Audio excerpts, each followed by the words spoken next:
Hey, so I got this traffic light uh, as a present from Wes, and um, inside of it, it's actually running a netduino. I'll open this up and show you a netduino plus two, which runs C sharp code and has network connectivity. And then it's also got an RF module. I think that's like a HC06 or something similar for communicating. And then behind this one is where the power is and the relays, and you can hear the relays clicking as the lights are switching. It's got four relays, but only three of them are hooked up, obviously, because there's three lights. Um,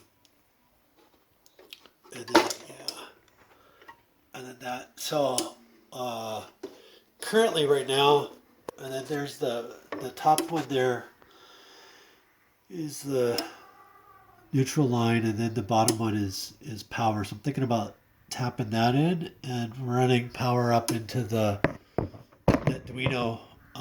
Currently, what I've got is like there's both power and then Arduino. So we'll probably move that transformer in there. And then I've tried to make the code similar to like what you'd expect on an Arduino. Um, so basically, what happens is your main runs, and the main I'm just calling a init, and then loop. And so in your init, you initialize your GPIO, and then in the loop, I'm just cycling through. Currently, not using any of the IoT stuff, so that's probably next.